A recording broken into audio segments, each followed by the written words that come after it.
Damien, good to see your face, and hopefully we'll get to see some of you all's face during the hour here. Greg Cangelosi. I'm the chairman and co-founder of Betamore. Damien Rentman, who introduced me, is also one of our board members as well, and we have Kimmy Angelonis, who's our director of operations.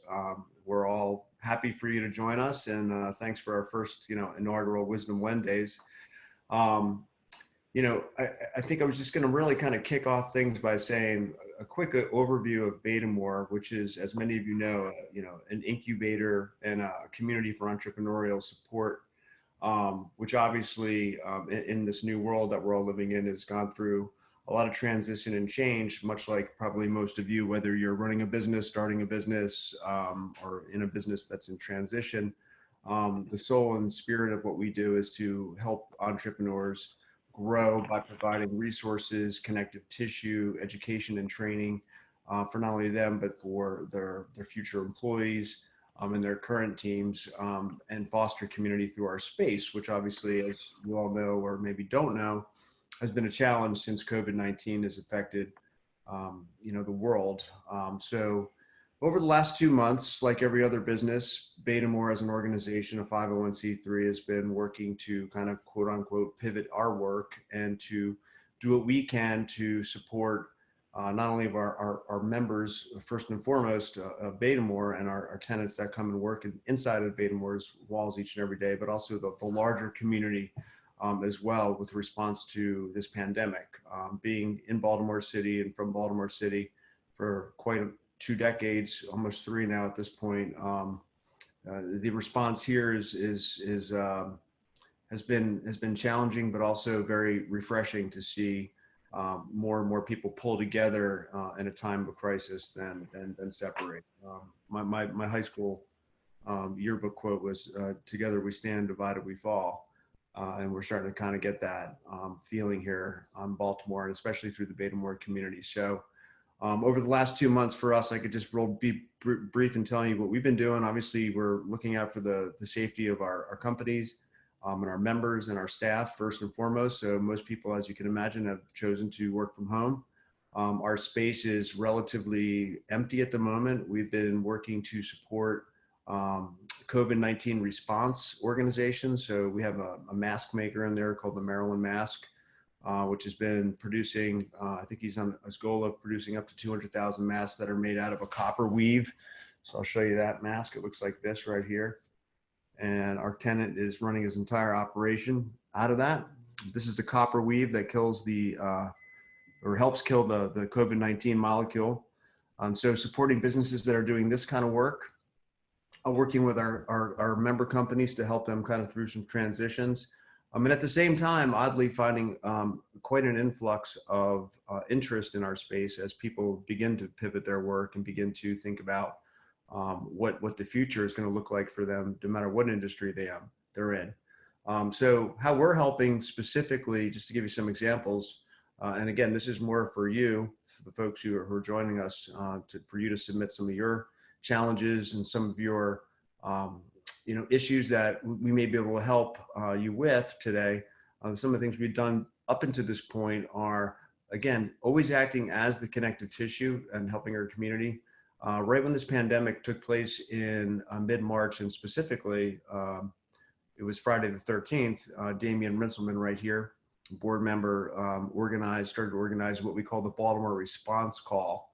And the Baltimore Response Call was really our initial response to, we know this is going to be a big deal. We don't really quite know what's going to happen exactly, but we know one thing for sure: people are going to need to pull together, and there's going to be needs, and there's going to be a real effort for people to pull together and help each other during this time. And so Damien, as a spearheader of that call, it really corralled and put a stake in the ground for the Betamore community as being a hub, kind of doing the quote unquote virtual thing that we typically do in person in our space.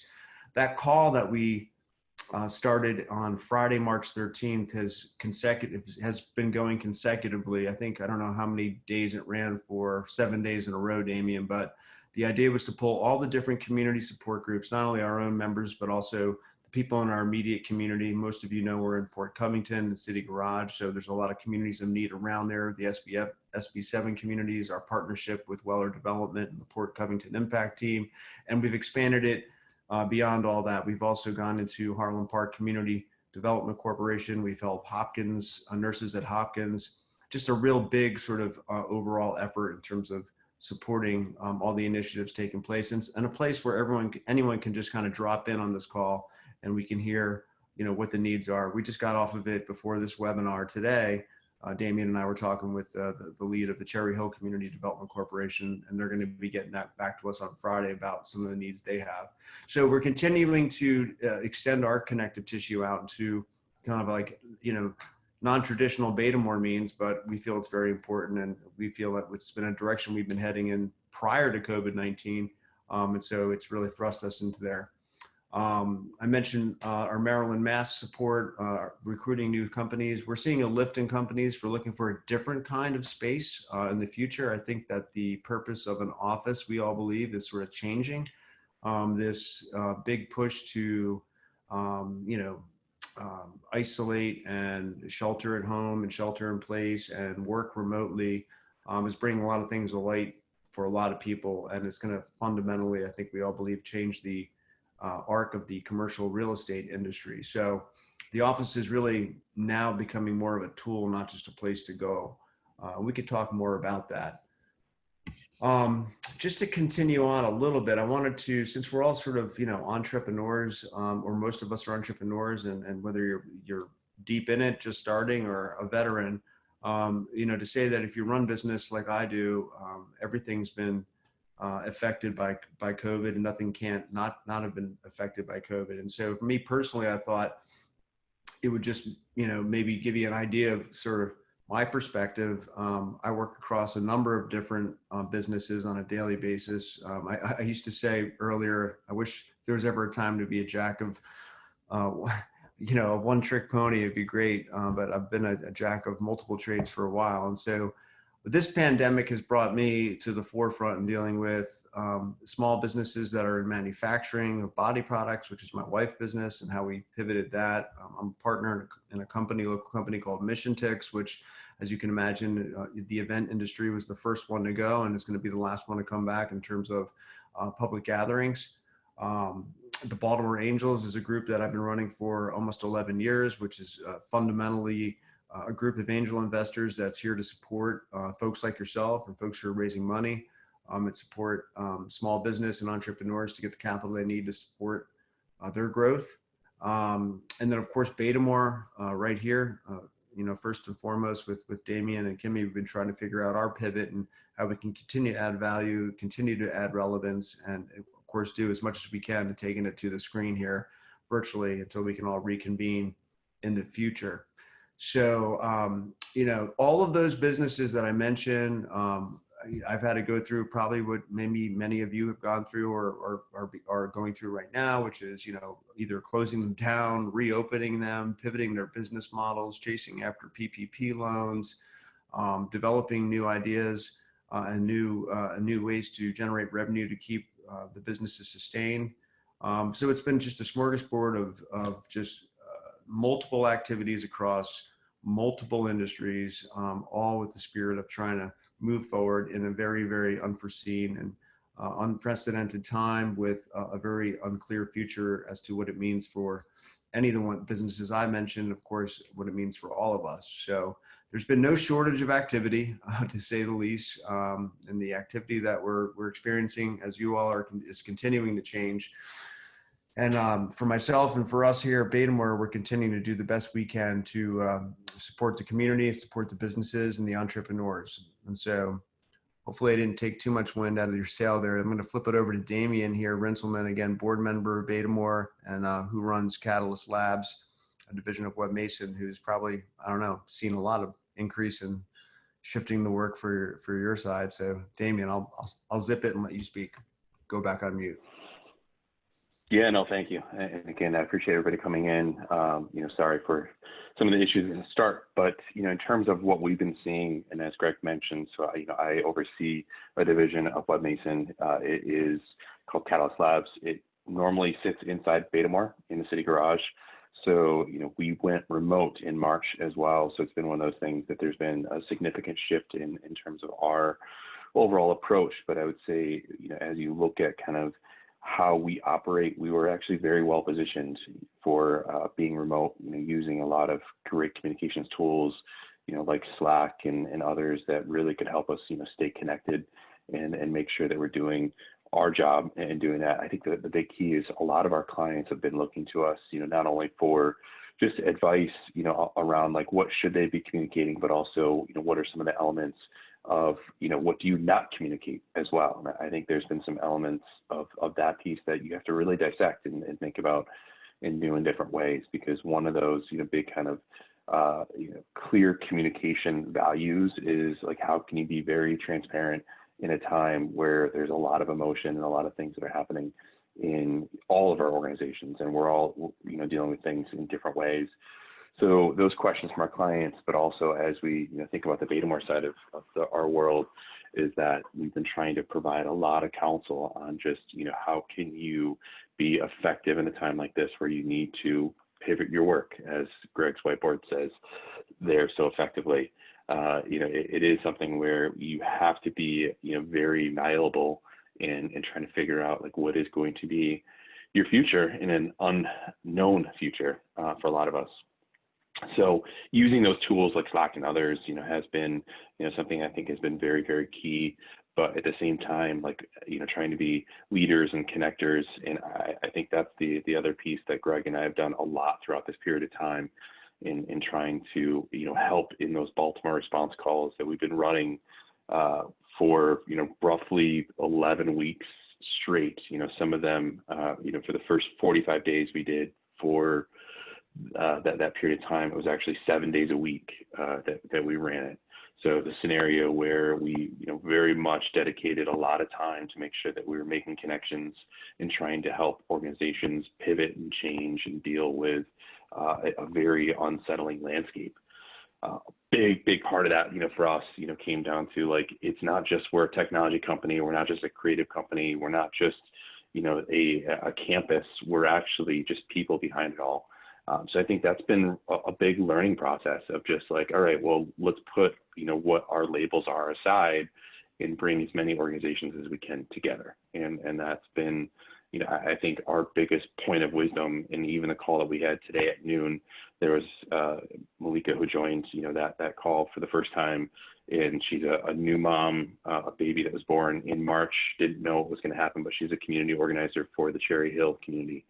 And in her case, she was like, I'm just curious how we can help and how we can work together. And we got into a pretty great conversation just around like, all right, how can we make sure that the normal ways of how Baltimore, works, how do we break that down? Meaning, things get a little territorial, the labels, start to kind of get in the way. And it became one of those conversations where, we've been doing this again for 11 weeks where it's like, who do you know? What do you need? How can we solve that problem together? So a lot of that problem solving, I think, has been very key to it. Greg, the question I'll kind of put back to you, because, a lot of our collaboration there, has been like just solving problems, which I think has always been the mantra of Betamore, especially when it comes down to entrepreneurs. But we've really broadened that into a lot of other organizations and even community organizations, which we would dabble in, but we never really did a ton with, right? Like it's been something that I would say has been very interesting. What's your perspective on kind of, as we've been trying to collaborate with organizations that typically fall out of our technology entrepreneur, kind of ecosystem, but now we're dealing with food issues, we're dealing with safety and other elements of what's happening in our community that impacts all of us. Well, I mean, I think that what's really cool about it is that, most people wouldn't know this, and because we, as you said, we've been trying to, build momentum and broadening the base of communities that Betamore has served. Traditionally, for those of you who, been with us a while, know about us for a while, we started off in tech and tech entrepreneurs. And then we've, broadened our bases over the years, but even going into 2020, we really felt like we really needed to serve more of Baltimore and not just like, your kind of typical entrepreneur that we've serviced, and through classes and workshops and whatnot, we're getting more out into the trenches, getting into the nooks and crannies of the neighborhoods, really, having a real good understanding of Baltimore and the challenges that it has and the lack of opportunity that exists for a lot of underserved populations. And we were kind of going in this direction anyway. Damien, you and I have sat in probably 4 or 5 meetings before COVID in 2020, where we were like coming up with ideas for teaching kids how to shoot video, teaching kids how to edit photos, bringing labs to the local CDCs and making sure people had access to technology and the internet. And this whole thing just kind of, threw us all for, a loop in that case. But what's really wild is that now that we're doing this work with the groups that is completely not what we thought we'd be doing, it's all from the same spirit, it all comes from the same kind of idea of helping and being that connective tissue, but expanding the resources. And it's not just about like what Damien and I or Kimmy do, or it's really about the whole broad community. We're just trying to literally be the facilitator and the connective tissue again, and the kind of thing that ties things together. Because what we really realize is that, the networks that we have and the networks that all of you have and the networks we all have collectively, if there was some sort of orchestration and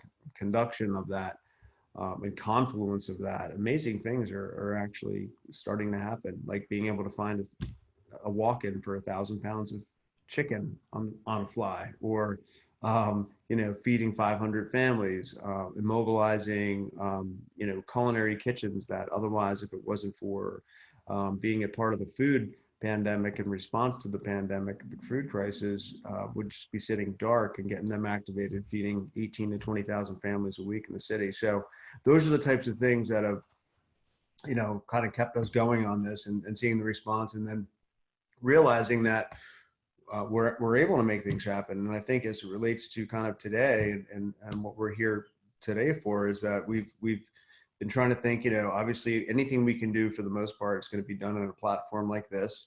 And so we wanted to be able to take that that whole ethos of what we've been doing in terms of COVID, and bring it back to entrepreneurs and founders and people who are in business, and try to hear from you and some of your challenges, any issues that you may be having, things you're kind of hitting roadblocks in, ideas that you need generated, contacts you may need created.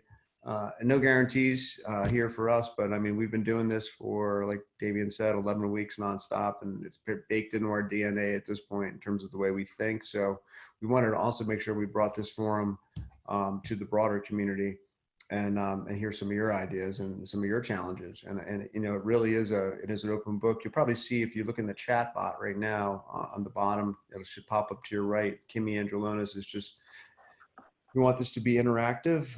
So please do not hesitate, pose a question. We'll get the answers answered. If we don't get them, we've been always good about following up. So we'd love to know, I see Michael in there. Good to see your name, at least. Hope to see your face, and a few others. It's great to see. I can't see everybody right now because I'm talking, but why don't we open it up? And Damien, I don't know, while people are putting in anything, do you want to comment further? Or Yeah, I mean, I think, again, like in terms of things that we would love to hear from all of you, I mean, you highlighted a few, like, Michael and Madeline, seeing you guys on here, and just knowing that each one of you have had to pivot in a lot of different ways. Even Kevin Douglas, where Resolute is one of those platforms he's been quietly baking inside Betamore for the last year, and it's a applicant tracking system slash ways for people to get jobs. And seeing that it's like he was prepping to launch, but given all of this, one of those things was like, you need to launch right now. And even thinking about others, that had to completely pivot their businesses, right? So like Gio from Volo City, going from a totally in-person, very, very kind of event-focused business to being like, we can't get in person, we can't have an event-focused business. He was one of those very active people that pivoted fast, right? I mean, it's yeah, and the thing that what's really interesting about their business model, and so before I say that, but one of the kind of the questions that has really helped frame a lot of the thinking that Damien's talking about is that, early on, which is, really only 2 months ago, but nonetheless, maybe 2.5 at this point. The question I fundamentally ask myself across the businesses I've mentioned, and the questions I'd ask everybody who's listening to think about is sort of like, what assets do you have as an organization? Whether it's software, people, space, connections, what assets do you have? What else, what can they be used for? When you think about our current time in the pandemic, it's like, can they be used to help in response to the pandemic? Are there new opportunities being created as a result of the pandemic?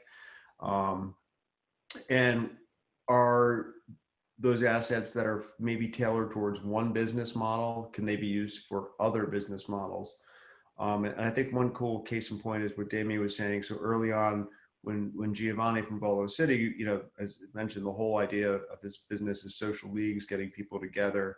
Obviously, that's come to a stop. So how do you, again, asking those questions, he realized, well, I've got the software logistics platform that organizes 250,000 millennials a week on where to go and how to communicate with them every part of the way. And so he asked himself the same questions I had and realized, well, if you just took the map of Baltimore and it's otherwise bocce, soccer, and softball, and turned that into food, testing, Red Cross, name your social services, it's like you could take the same exact platform that's being used for social leagues and getting millennials together to play bocce and softball, to letting people know where they can get food, get a COVID test, donate blood, get blood, etc. So those are the kinds of ways that entrepreneurs think in times like these. These are the ways. There's another thing I usually put on my whiteboard. It's not on this way. I have a lot of whiteboards. This is the one in my carriage house office. It says everything is off the table.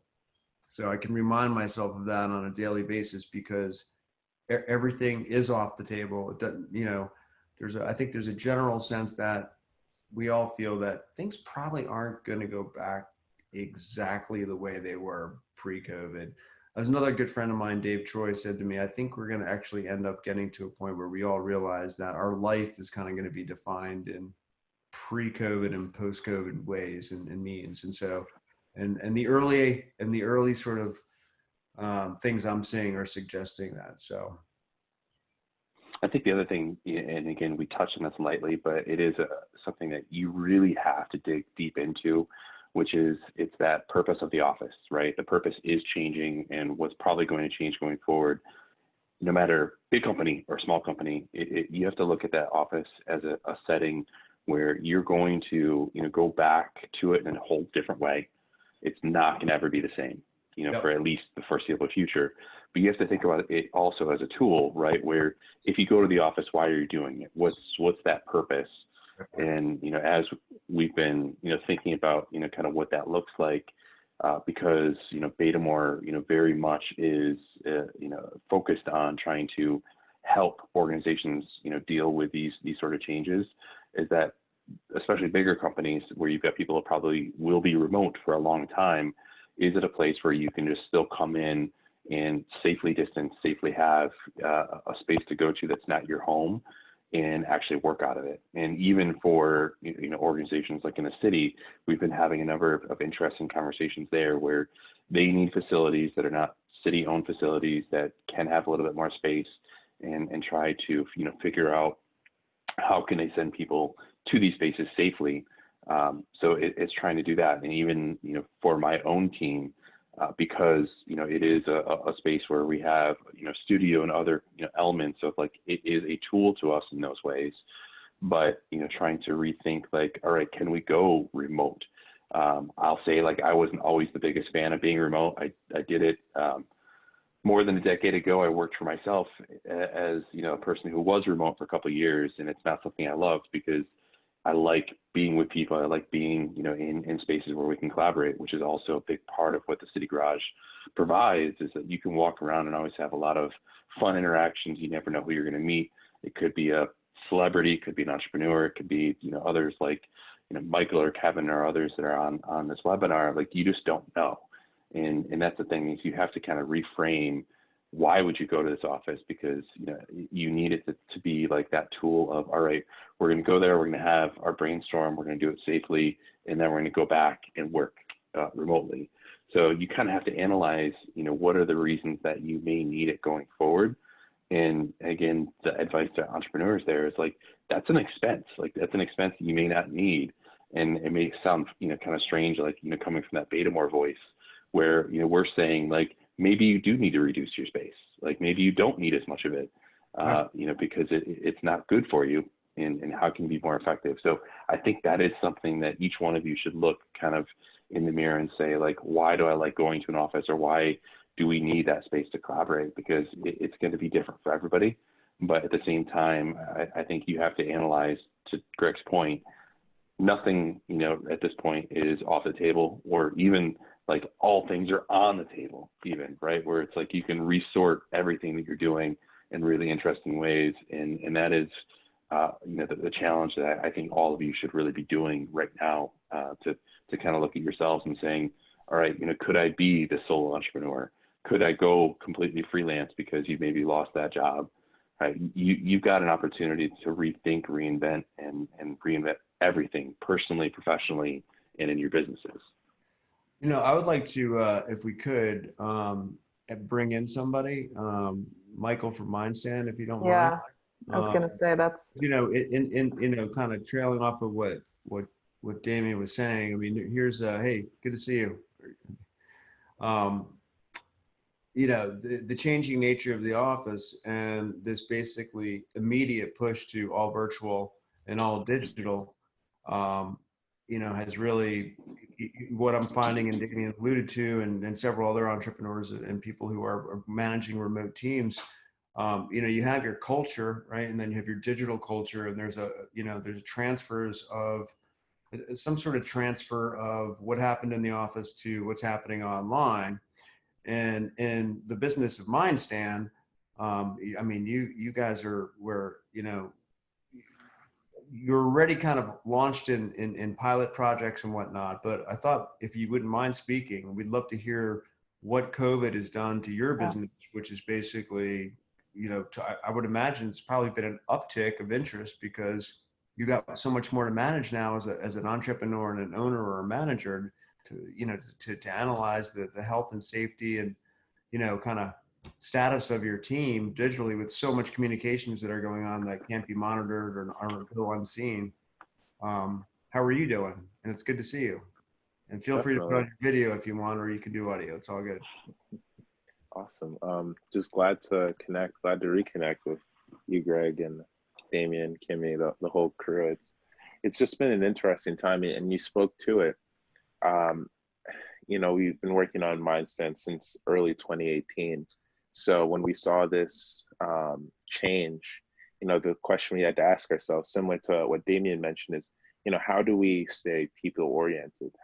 How do we revisit kind of this new world that we live in, while at the same time, not being that company that's, offering, free services due to COVID, just because, they want to get their name in the door. That's an interesting, it's almost a psychology of how business owners can navigate that. But I think what we did, which is great, is really listen to the market. Everyone knows that the past 2 months we've been, focused on how do we move to Zoom? How do we prevent Zoom bombing? How do we just, with the team that we have, how do we still drive business? And I can definitely say, as an ecosystem, Baltimore's done a great job. I mean, the work Pava's done. I was even speaking with Eileen from the Able Foundation, and it's just an amazing community where everyone feels invested in the future of Baltimore. So carrying that same cadence, I'm doing a great job of speaking with people in the executive kind of places, thinking of the vice president of people operations, these kind of newer roles within this people and HR spaces. I really ask them, what has changed in your day-to-day the most? As a business owner, what has changed the most in your day-to-day? And it's just clear that people are either just realizing this or having more focus. How do I invest more into our people? CARES Act, whatever it may be, people are thinking, how can I be a more thoughtful, employee-centric leader?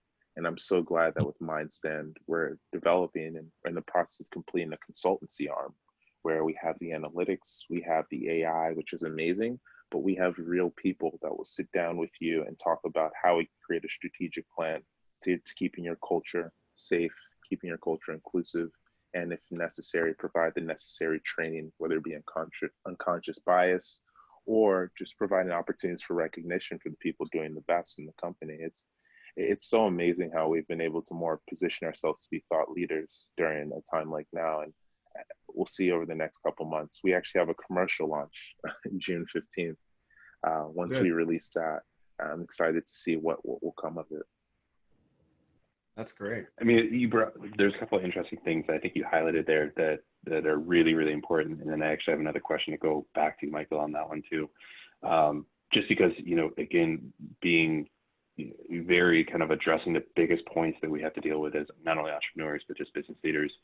A lot of organizations have had to, deal with mass layoffs. You have to look at your staff and saying like, I want you here. I would love to have you here, but I don't have the money to do so. And really the question, and this is, as you think about your business, but also all these kind of chief people officers and others that have to think about culture of organizations, is that you've got now these distinctions where there's going to be the people that were laid off, furloughed, or others that are, now looking for jobs. But then you've got the people that are left there, and there's communication that takes place, inside and outside the organization. How do you keep that culture in check?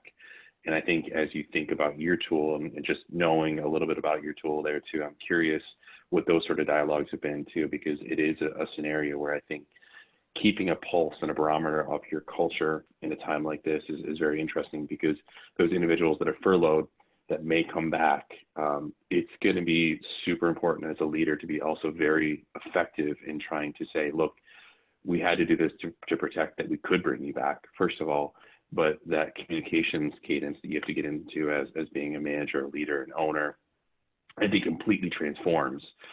What sort of things, Michael, have you kind of heard on that front of like, how do you monitor that? How do you not be, what I'll say, too heavy-handed too, because you have to be careful with, how much you're kind of monitoring those conversations too.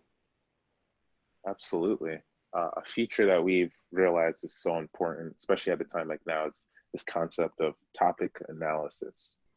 Our AI, we have the value proposition of identifying a very specific amount of potentially negative language, but people want to know, if there's a certain topic, if it's COVID, what's the general sentiment that my team feels about this? What's the general sentiment that my company feels about a certain topic like this? We've realized now more than ever that at a time like now, identifying and pinpointing specific people isn't the biggest focus.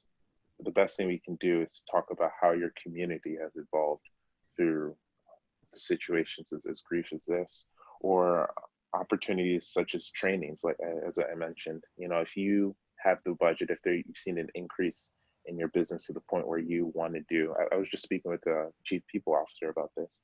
They're starting to initiate unconscious bias training. And if you are taking those active steps, those proactive steps towards creating a great culture, how can you use something like MindStand to gauge the efficacy of that program?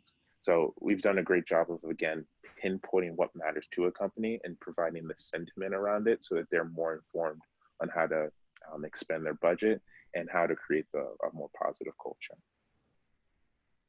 That's awesome.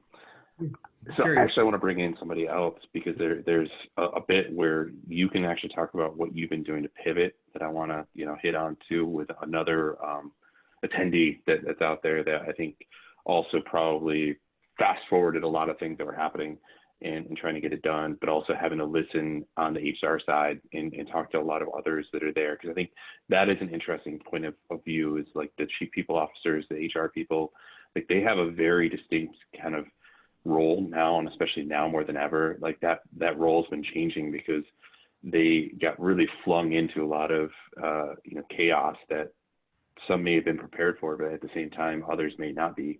And looking to the future, there's another piece of it too, which is like, how do you also work on the hiring piece or rehiring?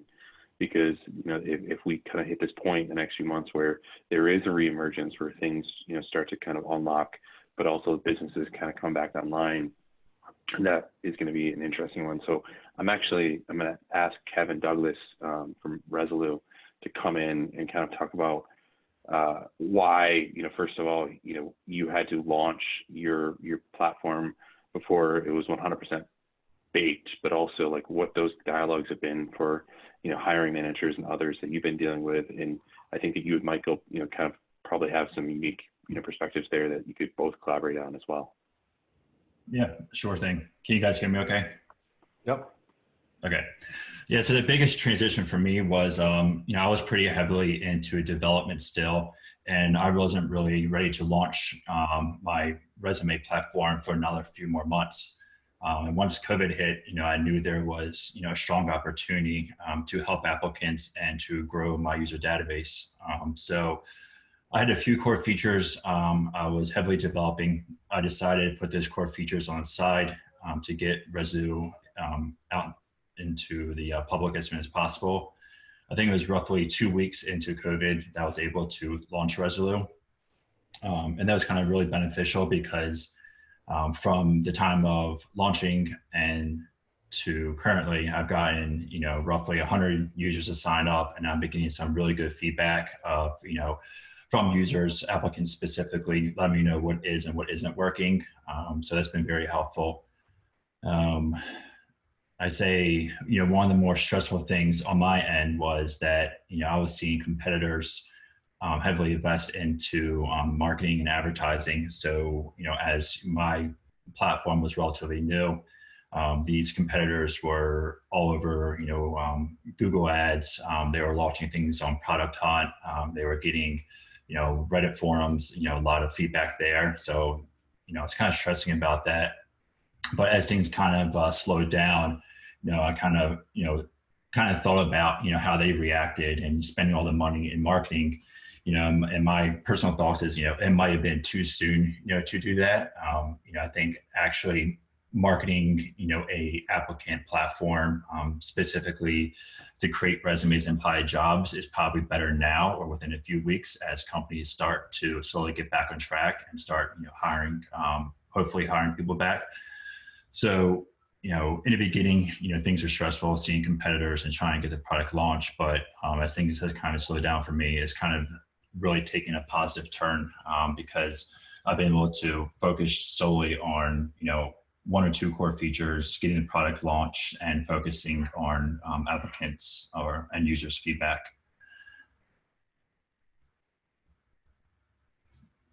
That's awesome.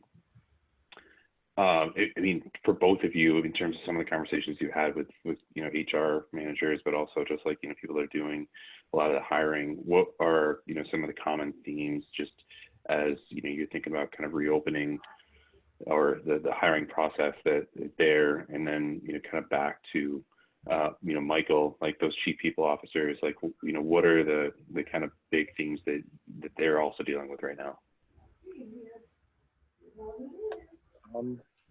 That's a great question. I think I've seen it is this employee engagement.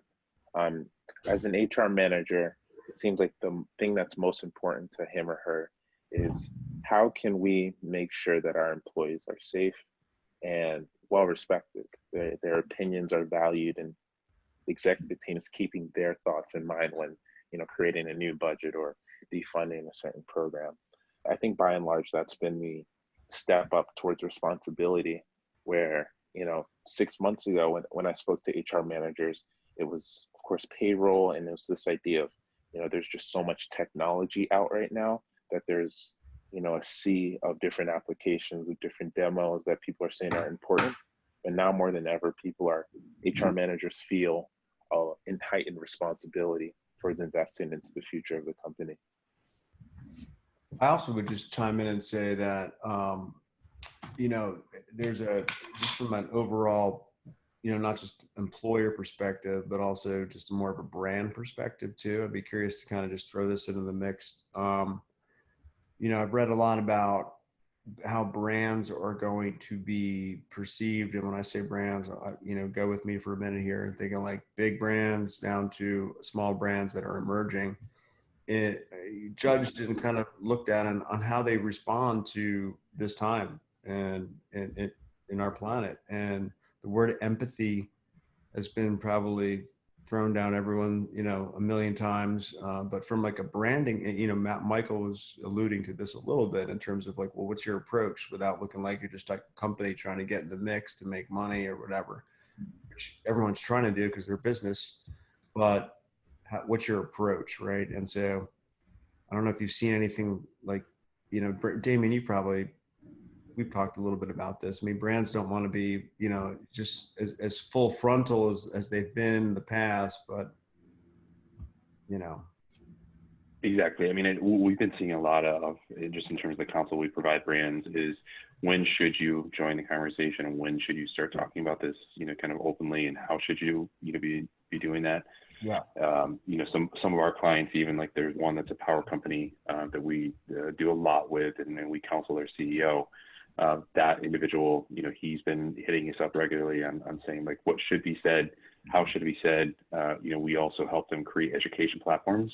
And I think that's been an interesting thing too, because a lot of these organizations, especially like in their world where they're a utility company governed by the PUC, the Public Utilities Commission. So you have to be very careful about what you say and what you can't say. So a lot of our organizations that kind of sit in those spaces that are regulated, we've done a lot more of that counsel just around, how do you make sure that you're saying the right things? How are you not too much of an echo chamber of like trying to do that? But I think it is one where if I give any piece of advice right now that, as a communicator and as a marketer, should be like very carefully look at, like, are you adding value right now? Are you, really being not only open and honest, but are you leading with empathy? Because if you're not leading with empathy, it is going to be a scenario where it very much is going to, kind of be a challenge that you might meet in either social media or something else that really could undermine everything you're doing. And right now, you don't need that. I wanted to invite, quickly, Nadia, you kind of mentioned in chat here that you totally transformed your business as well. Nadia, if you wouldn't mind, just explaining kind of, first of all, what your business is, but also what that transition looked like. Wait, real quick, Damien, could you enable the video for Michael and Nada and Kevin? I don't know if Michael's saying he's trying to jump on video. Yeah, unfortunately, the webinar will not allow that.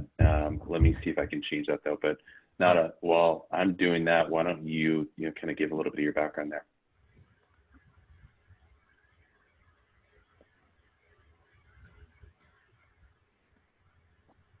All right. All right. How about now? Kevin and Michael, you should be getting video there as well. Yeah, let me try now. What's up, Kevin? Nada, are you able to There you are. connect there with your audio? I'm trying. Oh, I think we hear you.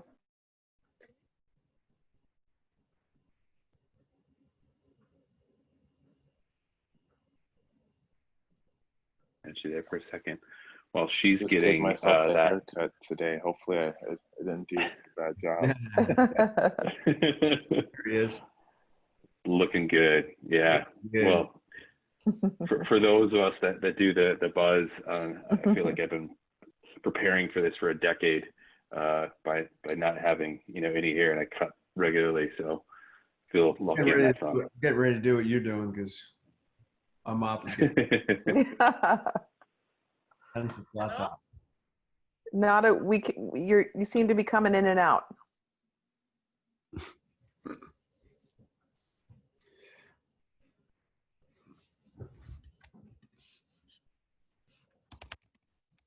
All right, looks like she's working on it. Sorry about that connection issue.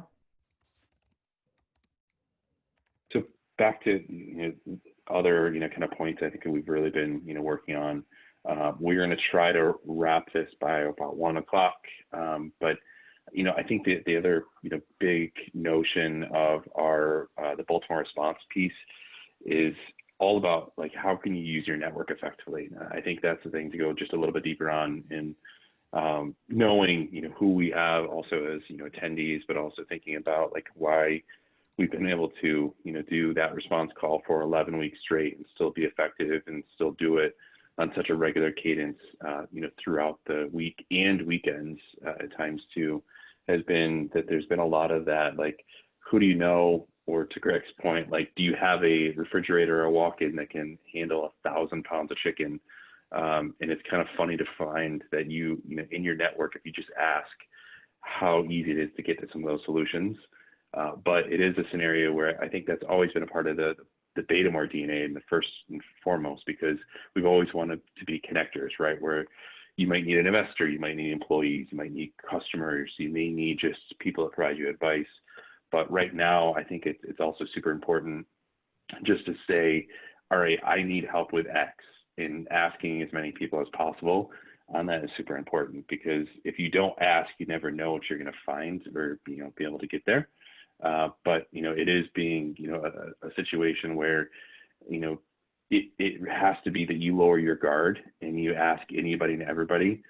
There were certain individuals that I saw on here that that I know were furloughed, that were attendees, that they had their current career, which was great, but you never know. And then you have to kind of pivot. And I think those career pivots have been really important for individuals, but also being like, look, now's my time. Here's what I'm thinking I want to do. What can I do? In trying to do that. But I think those questions of just like humility of, I need help with X, have been really interesting to hear from all types of people. And Greg, I know we've had, a lot of those conversations just around the help. I never thought I'd be asking for a pallet jack or a commercial walk-in for 1,000 pounds of chicken, or I've asked for a lot of weird stuff in the last 2 months. So you have to get past that. Excuse me, Greg, what exactly is that? But yeah, it's just being resourceful, which is what entrepreneurs are. They're resourceful, and they work their way through situations. And one of the things that I've always said, if you're an entrepreneur and your company's growing, whether you're growing or not, you're always just trading one set of challenges for another. And that's what we do. So it's been interesting to see the reaction from a lot of different people on, the way they're handling the situation. I think it's a lot different, obviously, when you look at the full 360 lens of, humanity, people who, are really just down and out and don't have anything. And that's one audience and one community and one, group of folks that, I've been really blown away by the effort to make sure they're taken care of here.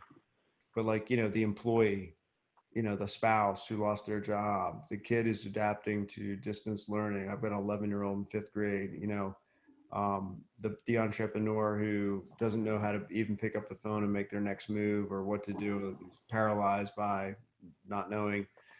Others, are, thriving because of the pandemic and never saw it coming, right?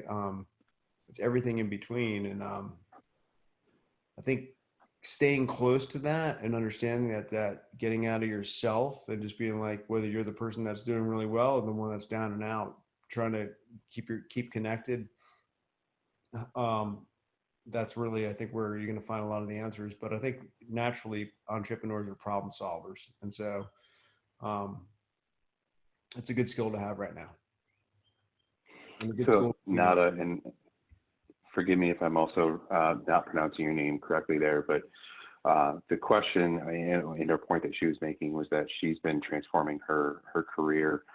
She has a degree in computer-aided drafting and design and was a tutor for CAD in a community college and has been kind of going through that. Nada, if you want to provide more kind of through the chat there, but I think what I'm hearing, and actually there's a really kind of big, again, common theme that we're hearing too, is there's been a lot of individuals that they're like, well, now is my time that I can try to pivot, change careers, take on that new role. There's, a lot of these online, learning tools, whether it's, masterclass or some others that you can use to kind of learn either, a new skill or new coding, or, ways to build your business out. But it is a time to do that. And I think there's a lot of people doing it. And I think the other thing that I've been hearing is also just the use of YouTube in general, of using that as your classroom and trying to learn and understand and problem solve. That it's been, crazy. And then the uptick also of, people creating YouTube channels too, just, again, because they've got knowledge to share. And I think that's the thing, is you kind of have to look at it is like, what do I have to share? And, not being able to share your knowledge there as a tutor around CAD, that's a good one. But at the same time, trying to find, ways that you can, use either the tools that are out there to add to what you already have. Because I think there's a lot of growth that is taking place, right now, just with what we're, I think the knowledge workers is really the label that is being used. Knowledge workers have a lot to give, and they don't know who they can give it to. So trying to find some of those platforms that you can either freelance or, expand upon your, kind of current baseline from your home. Because I think that's the other challenge that we all have to kind of deal with, and Greg hit on it too, is, many of us have kids. I've got 3 kids. I've got one with special needs. That does impact what you can do and what you can't do as well. And I think that's the other thing, you have to kind of be honest with yourselves too, and saying like, all right, with, the current challenge that I have, how can I get, kind of interesting with it? And even how you reframe your days, right? Where, I think the other theme that we've been, dealing with is 9 to 5 is no longer 9 to 5. It is a matter of like, when can you fit in that time and how can you do it? And how do you also use it at the points where you feel most energetic, right? So it's like, we all know you're either a morning person or you're an evening person, and maybe you're doing more work then. And that's where, I think we're seeing people do that as well. But hopefully that kind of gives you a little bit of insight. But, what I would say there is there's a lot of tools that are out there to help, but it's one where use your network and try to like find other mentors and advisors that can help you kind of navigate that career change. Because again, it is one of those that I think your network is going to be the most powerful asset you have in order to figure out what that looks like and where you should be, learning and growing from. And I'd love to jump in, Damien. Catalyte, Jacob Sue, Michael Rosenbaum, those have been great proponents of change, specifically in the Baltimore area. Code 500, I know their focus is bringing people and transitioning them into technical jobs. And the goal is by the end of the year. It sounds like, and they're doing work with Retrain America, they've been succeeding on that front, but really putting people who, have skills, innate people who can provide value to companies from a technical aspect and giving them the opportunity to. I think that's a great opportunity, a great resource for people on this call, just people across the country, Catalyte. Totally agree. And thank you for mentioning that. I'm sorry that I failed to mention that, because I think that's a huge resource that sits right in our backyards. And I mean, they are truly, I would say, transforming, that whole industry of trying to employ people, but doing it in ways where, I mean, they're helping, guarantee certain jobs as well if you go through their program, which I think is also incredible. All right, so with kind of 4 minutes left here, anything else that we can, highlight, or, Greg, Michael, Kevin, Kimmy, points that you wanted to make, kind of here in closing? No, I mean, I'm good. I just wanted to, I think I fire hosed a bunch of stuff out, but it's a lot of, hopefully it's some stuff that people were thinking of and, or was able to lend some perspective on. I mean, it's like I said, every day is different. I think that one of the things that is the biggest challenge for many people that I know, and for myself, is just this kind of moving into this environment of uncertainty and, fear, uncertainty, and doubt, which are, all things that people are experiencing on one level and one extreme or another, is real. And so focusing on that, what you control is been a big theme. Is self-reliance has been a big theme, but it's the struggle for a lot of the folks that I talk to in business are, do you act or do you not act? So action versus inaction. It's a struggle because the way what I'm experiencing and what I'm seeing and the people I'm talking to are like, you know, things that are relevant this week or may not be relevant next week, and the things that aren't possible this week, or the things that are going to be possible next week aren't possible this week, you know, and it's almost on a day-to-day basis and a week-by-week basis. I mean, we've seen this from the you know, the F&B business and the industries. We've seen restaurants in our neighborhood that have been around for 20 years close down for good. 25 years, City Cafe. We've seen, you know, I'm dealing with people who my wife's a tenant in a building that the owner of Noe Jose and I'm sorry, not Holy for Holies and Rocket to Venus is one of the partners there. He's got a PPP loan of almost $90,000. He doesn't know what to do with it. He can't open his restaurants. So my dining rooms aren't full. I can't employ all these people. So a lot of challenges are being worked through at the federal stimulus level, the local state level. Many of you know or don't know, I'm on the board of the BDC. I think the BDC has done a really good job with the locally in the city. If you haven't been there, go to baltimoretogether.com. Every resource you can possibly imagine is on that website from the city perspective and on the initiatives that BDC is handling. So you should be aware of those programs and apply for those programs. It just depends on who you are and what you do. There's a lot of different things available. And then we try to push out relevant information that we can. So I appreciate everyone who did join, and hopefully this has been of value. We did record it, so if you want to go back or share it with somebody else, I'm sure we'll make the link available soon. So I'll close with that, and thank you, Kimmy, for helping to organize. And it's great, Michael and Kevin, to see your faces. And Damien, always a pleasure to do what we always do, but this time on Zoom. Yeah, and we're going to be doing this every week, you know, so every Wednesday at the same time. So please, you know, feel free to come back. Our goal is for every week to have a theme that we can kind of wrap around it and bring in other new panelists and see how we can help solve all these different challenges together. So again, you know, in wrapping there, we'll have the recording ready, but hopefully we see everybody again next week. Thanks, everyone. Thank you. Appreciate it. Good to see you. Bye-bye. Thanks, everybody.